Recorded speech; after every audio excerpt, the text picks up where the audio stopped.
ఎవరైతే నేనే బ్రహ్మమని తెలుసుకుంటారో వాళ్ళు ఆత్మసాక్షాత్కారాన్ని పొందిన వారిని తేల్చిపడేసింది. అందువల్లే ఆత్మసాక్షాత్కారం పొందిన ఆయన పాదాలు పట్టుకుంటే తరిస్తాం, కానీ అసలు అది ఏంటో తెలియని వాళ్ళ పాదాలు పట్టుకుంటే ఎలా తరిస్తాం? అందువల్ల మనందరం అదృష్టవంతులుగా చెప్తున్నాను. బాబావారు అద్భుతమైన సాధన ఇచ్చారు, బాబావారి గురువుగా. అది ఆ సాధన ఏంటో తెలుసు మీకు. ఏంటంటే అది ఏం సాధన ఇచ్చారు? అధ్యాయంలో బాబావారిని బావిలో తల్లకిందులుగా వేలాడ తీసేసి ఆ నీళ్లు కూడా అందకుండా చేసి, చేతులు చాచిన అందకుండా చేసి ఎక్కడికో వెళ్ళిపోయినారు. అది కష్టమా సులభం అంటే? అది మనల్ని ఎవరైనా అలా తల్లకిందులు దిగేసినారు మనకు ఎలా ఉంటుంది? కష్టమే కదా. నేను ఒక ప్రశ్న అడుగుతాను మిమ్మల్ని, అయితే నిజాయితీగా చెప్పాలి, అబద్ధం చెప్పాలి. నేను బాబా ముందు చెప్తున్నా, మీరు ఎప్పుడైనా ఆ విధంగా తల్లకిందులుగా వేలాడారా? వేలాడాం అన్నవాడు చేయొద్దండి. ఎవరు లేదమ్మా? గట్టి చెప్పండి, నాకు వినపడాలి. ఎవరు లేరు కదా.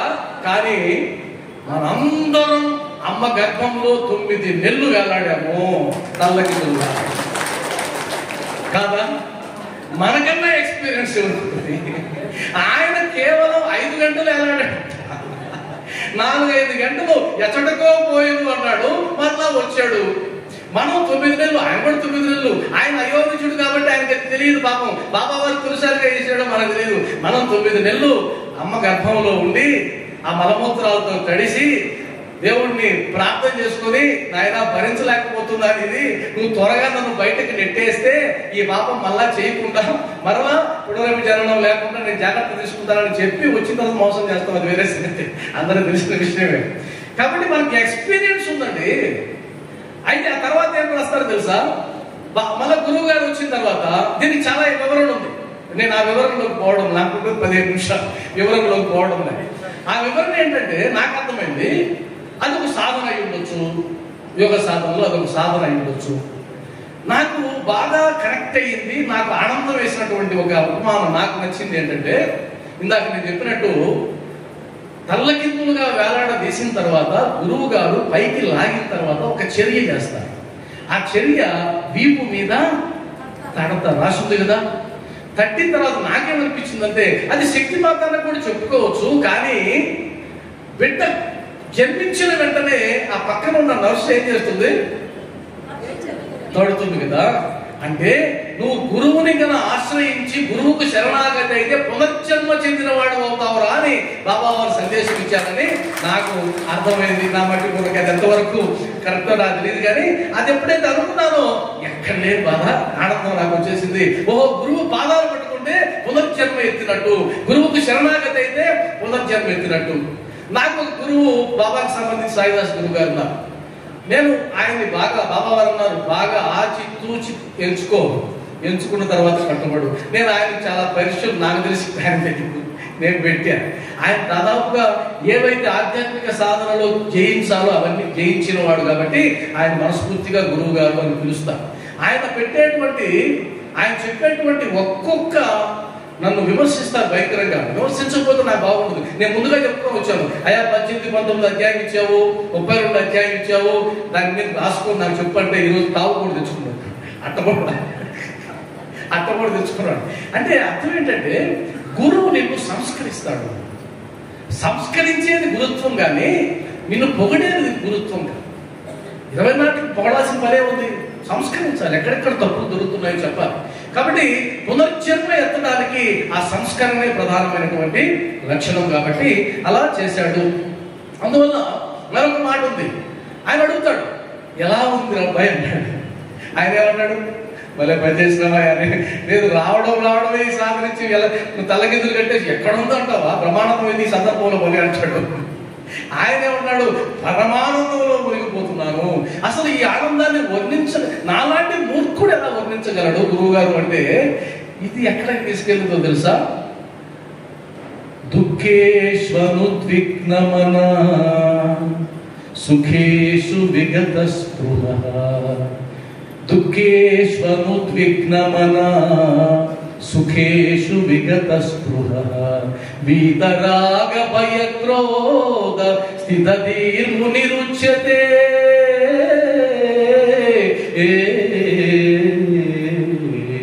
గుర్తొచ్చేసి ఉంటుంది శ్లోకం.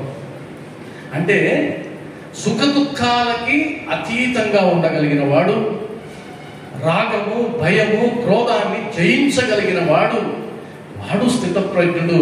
బాబా వారు గురువు యొక్క తొలి దర్శనంలోనే దాన్ని సాధించేశాడు, తొలి స్పర్శలోనే సాధించేశాడు.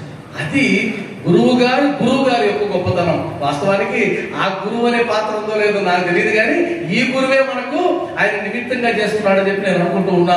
రాగము క్రోధము భయము, నా సిలబస్ లో ఇవి కూడా చేర్చుకోండి. ఫస్ట్ సిలబస్ లో ఇవి కూడా చేర్చుకోండి. అరిషడ్ వర్గాలు ఉన్నాయి కదా, అరిషడ్ వర్గాల్లో కామము క్రోధము లోభము అంటారు. కామం క్రోధం లోభం శత్రువులు కాదు. అధర్మయుతమైనటువంటి కామం, అధర్మయుతమైనటువంటి క్రోధం, అధర్మయుతమైనటువంటి లోభం శత్రువులు కానీ అవి శత్రువులు కాదు అని నేను నా వరకు సరిపెట్టుకున్నా.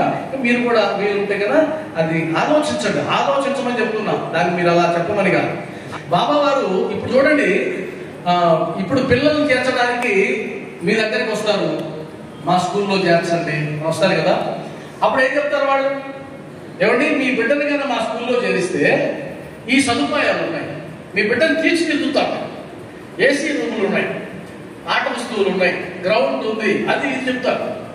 అప్పుడు ఇంకొక బడివాడు వస్తాడు, వాడు కూడా చెప్తాడు, అయ్యా మా బడిలో ఇవి ఉన్నాయి. ఈయన ఒక ప్రోచన ఇస్తాడు, ఆయన ఒక ప్రోచన ఇస్తాడు. ఇద్దరు తీసుపెట్టుకొని భార్య భర్త కూర్చొని, ఏమండి ఎక్కడ చేరుస్తాం మన ఎల్కేజీ అబ్బాయిని? 2 లక్షలే చీపు. ఎల్కేజీ అబ్బాయికి 2 లక్షలే ఫీజు, చాలా చీపు. కాబట్టి ఎక్కడ చేరుద్దాం అని అంటే వాళ్ళిద్దరు తర్కించుకుని ఎక్కడ చేరుస్తారు. ఇక్కడ బాబా వారు మనకు ఆధ్యాత్మిక 2 బడులను పరిచయం చేశారు. గొప్ప బడులు ఇది, ఆధ్యాత్మిక బడులు. నాయన 2 బడులు ఉన్నాయి సమాజంలో, ఆధ్యాత్మిక రంగంలో. ఈ 2 బడుల్లో నువ్వు చేరేటప్పుడు పొరపాటుగా రాంగు బడిలో చేరినావంటే నిన్ను తీసుకెళ్ళిపోతారు వాళ్ళు అని చెప్తూ అద్భుతంగా చెప్పాడు. నేను ఒక బడిలో చేరానండి, ఆ ఎక్స్పీరియన్స్ నా బడి ఎలా ఉందో చెప్పాడు బాబా వారు. ఆయన చెప్పాడు నా బడి, నేను చేరినటువంటి బడి ఎలా ఉందంటే ఆ బడి కొన్ని క్వాలిటీస్ చెప్తాడు ఆయన. నా బడి తల్లిదండ్రులని మరిపించినటువంటి బడి, అంత అద్భుతమైన బడి నా బడి. అంటే అర్థం ఏంటి? నా బడిలో ఏ లక్ష్యం కోసమైతే నేను చేరానో దానికి అంకురార్పణ జరుగుతూ ఉంది. తల్లిదండ్రులు మరపించేటువంటి ప్రేమ ఉంది, తల్లిదండ్రుల్ని విడిచిపెట్టేటువంటి ఒక త్యాగ గుణాన్ని, వైరాగ్య గుణాన్ని ఆ బడికి బోధిస్తూ ఉంది. 2వ గుణం, ఆ బడిలో చేరిన వెంటనే నా అభిమానం అంతా తొలగిపోయింది. నా యుగో, ఆ యుగోని తీసి పారేయకుండా నేను సాయి భక్తుని అనుకుంటే మనకంటే మూర్ఖత్వం అనుకుంటున్నాను. యుగో వెళ్ళిపోవాలి. నిన్న కూడా చెప్పుకున్నాం, బాబా వారు చెప్పారు, నిందించిన వాడిని విమర్శించిన వాడికి కృతజ్ఞతలు చెప్పు, యుగో పోవాలి. కాబట్టి మన శత్రువు ఎవరు అంటే 3 అక్షరాలే, యుగో. నన్ను అంటారా ఇంత మాట? ఏమనుకోని అంటారు. స్టార్ట్ అయింది ఇక్కడ. భార్యాభర్తల మధ్యలో గొడవ వచ్చేది యుగో. 100కి 80 కేసులు, విడాకుల కేసులు స్టార్ట్ అయ్యేది యుగో. ఇక్కడే స్టార్ట్ అవుతాయి. నేను చాలా కేసులు, నేను సైకాలజిస్ట్ కదా, కొన్ని కౌన్సిలింగ్ వచ్చినప్పుడు కూడా చూస్తాను. నేను ఏమండి మీ భార్య చక్కగా ఉంది, మంచి అమ్మాయి, విడాకులు ఎందుకంటే అలా కనిపిస్తుందా నీ గట్టికి? ఒకసారి రంగంలో దిగితే తెలుస్తుంది. ఆ మహాతల్లితో కాపురం చేయడం ఎవరికి సాధ్యం, అది అల్టిమేట్ ఇస్తాడు. ఎక్కువ అండి 24 గంటలు మా అమ్మ గొప్పది, మా నాన్న గొప్పది, ఇదే పని. ఆయన కాడికి పోయి అమ్మ మీ ఆయన ఉద్యోగస్తుడు కదా, ఎవరికి కావాలంటే ఎవరి ఉద్యోగం, ఎవరికి కావాలి అని చెప్తాను. కాబట్టి ఇగో, ఆ అభిమానం తొలగింది. తర్వాత సులభంగా విమోచనాన్ని కలిగించింది. ఆ తర్వాత ఇంకో అద్భుతమైన మాట, ఎట్టి శ్రమ లేక ఏ జ్ఞానాన్ని ప్రకాశింపజేసేది నా బడి. పెద్ద శ్రమ అవసరం లేక. నా గురువు ఎట్లాంటి వాడు అంటే నీ మీద ఎక్కువ శ్రమ పెట్టడు, ఆయన అనుగ్రహం చేత సులభంగా ఇచ్చేస్తాడు. చివరిగా రిక్త హస్తాలతో ఏ ఒక్క విద్యార్థి నేను చేరిన బడి నుంచి వెళ్ళడు. అంటే ప్రతి ఒక్క విద్యార్థి లేదా ప్రతి ఒక్క ఆధ్యాత్మిక మార్గంలో ప్రయాణించేవాడు బాబా వారు చేరిన బడిలో చేరితే గనక రిక్త హస్తాలతో, ఖాళీ చేతులతో ధరించాల్సిందే. ఇక్కడ ఎంతమంది అయితే కూర్చున్నారో, లేదా బాబా భక్తులు ఎన్ని లక్షల మంది అయితే ఉన్నారో, మనం కనుక బాబా వారిని మనం కనుక పట్టుకున్నట్లయితే, పాదాలు చరణాగతి చేసినట్లయితే, ఏమండి మేము తరిస్తామా? నో డౌట్ చెప్పేశారు స్టేట్మెంట్, నో డౌట్ ప్రతి ఒక్కరూ తరిస్తారు అని చెప్తూ ఇంకొక బడి గురించి చెప్పారు. ఈ బడి వరకు చెప్పి ముగిస్తాం. వాళ్ళ గురువుని ఎలా ప్రేమించాలో అద్భుతమైన ఘట్టం ఉంది, టైం లేదు కాబట్టి పక్కన పెడదాం. ఆ బడి ఎలాంటిదంటే, ఆ బడి నీ ద్రవ్యాన్ని స్వాహా చేస్తుంది. ఆ బడిలో ఉండే గురువు నీ జేబు వైపే ఆయన చూపు, నీ సంపాదన వైపే చూపు, నువ్వు ఇచ్చేటువంటి డబ్బు పైన విరాళం పైనే చూపు, ఇంకొక దాని మీద దృష్టి లేదు. పైకి మాత్రం మేము ముట్టమండి, అక్కడ వేసిపోయింది. అది చాలా సినిమాల్లో చూపిస్తాను కదా. ఒక గురువు అంటాడు, ద్రవ్యమా మేము ముట్టం, మా శిష్యుడికి మీరు వెళ్ళిన తర్వాత శిష్యుడు నాకు ఇస్తాడు. అర్థమైంది కదా. కానీ రామకృష్ణ పరమహంస లాంటి గురువు డబ్బు తగిలితే ఆయన వెంపర్లాడిపోయేవాడు. వివేకానంద స్వామి ఒక రోజు రూపాయలు బిళ్ళలు పెడతాడంట దుప్పటి కింద, దాని మీద కూర్చొని మంట మంట మంట అని చూస్తాడంట.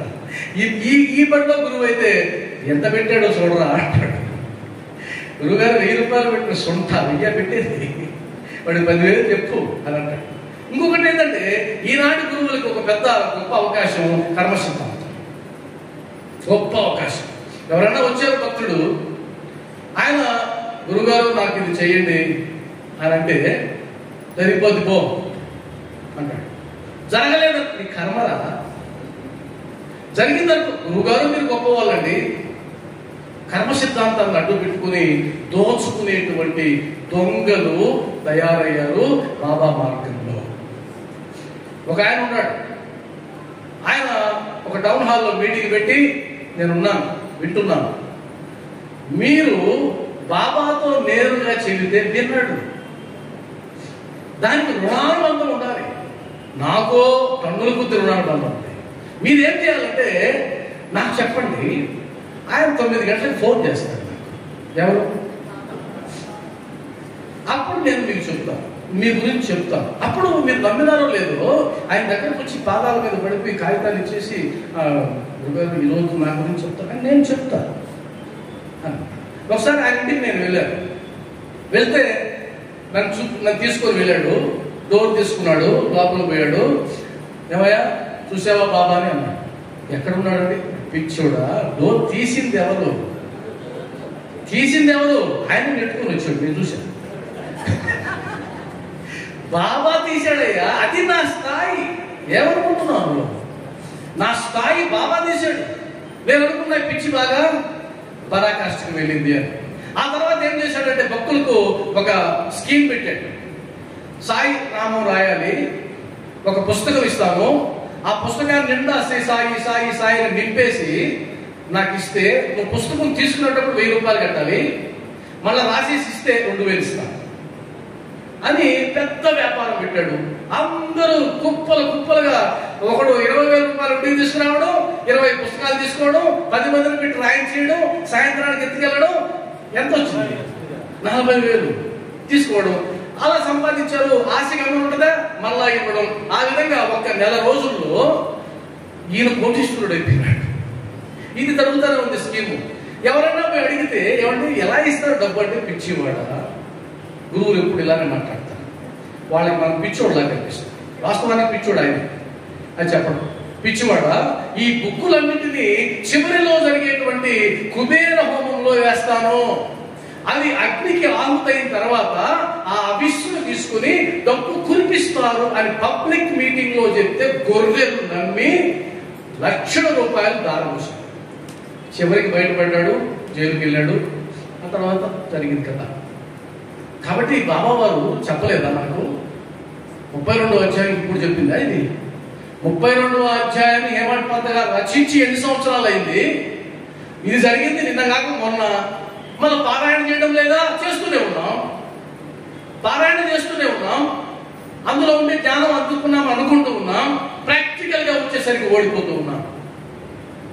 దయచేసి ఈ బడుల్లో వెళ్ళారంటే మీ ద్రవ్యము, మీ కాలము, మీ కష్టం మొత్తాన్ని హవిస్సులాగా తీసేసుకుంటాడు ఆ మహాగురువు. ఆయన నేను ఆత్మసాక్షాత్కారాన్ని పొందానంటాడు. మనకు అర్థమైపోతుంది తెలివితో ఆలోచిస్తే. ఆయనకి ఆత్మసాక్షాత్కారం కాదు కదా, ఆయనకి అసలు ఆత్మ ఉండే సంగతి కూడా తెలియదు అనేది అర్థమైపోతుంది. చివరిగా ఆడంబము, డంబము. ఇప్పుడు వచ్చిన పెద్ద సమస్య ఏంటంటే, ఇప్పుడు సాధారణంగా వచ్చి సత్సంగాలు చెప్తే సార్ అంటారు, కాస్త వేషం మార్చుకొని వస్తే స్వామి అంటారు. మేము చూసాం ఇదంతా. సరే మనకు స్వామి వద్దులే, సారే బాగుంది అనుకొని ఇప్పుడు నన్ను సార్ అంటారు ఎవరైనా. నేను ఎలా రావాలో అలా వచ్చానంటే కాషాయం ధరించి ఇంత పెద్ద రుద్రాక్షలు, ఎందుకు రుద్రాక్షలు ఏమన్నా వేసుకొని వచ్చేస్తే పుట్టరికాలు తీసేసుకుంటే స్వామి అంటారు. అప్పుడు ఏమి ఎందుకు నీ దగ్గర? సరే, కాబట్టి మాటల గారడి ఆత్మసాక్షాత్కారం అయినట్టు పురిడి గుర్తించేటువంటి స్వాములు ఉండేటువంటి, వాళ్ళు ప్రిన్సిపల్ గా ఉండేటువంటి బడుల్లో మీరు చేరొద్దు, మీ బిడ్డలు చేరేటట్టు చెయ్యొద్దు అని చెప్తూ ఈ అవకాశం నాకు ఇచ్చినందుకు ధన్యవాదాలు తెలియజేసుకుంటూ ఉన్నాను. ఇది అసంపూర్తిగా అయింది, పూర్తిగా కాలేదు. మరొక సందర్భంలో బాబా వారు మనల్ని కలుపుతాడు ఖచ్చితంగా. కలిసినప్పుడు అసలు ఒక్కొక్క అధ్యాయాన్ని విపులంగా తెచ్చుకునేటువంటి రోజు కూడా రావచ్చేమో, వస్తుందేమో, మీ మదనపల్లిలోనే జరుగుతాయేమో తెలీదు. బాబా వారు అవకాశం ఇస్తే కనుక నేను రావడానికి, మా గురువు గారి మార్గదర్శకుల ముందు ఆయన వస్తే కనుక నేను రావడానికి మేము ఎప్పుడు సిద్ధంగా ఉంటామని తెలియజేసుకుంటూ, ఓం శ్రీ సచ్చిదానంద సమర్థ సద్గురు సాయినాథ్ మహారాజ్ కి, సాయినాథ్ మహారాజ్ కి సాయిరామ్. రుణానుబంధ కారణంగా కృష్ణ గురువు అని అనొచ్చు, కానీ ఆ గురువు కావలసినటువంటి, అంటే గురువు అంటే ఏంటో నాకు తెలుసు కాబట్టి అది కాదు. రుణానుబంధంగా ఆయనకి అలా అనిపించవచ్చు.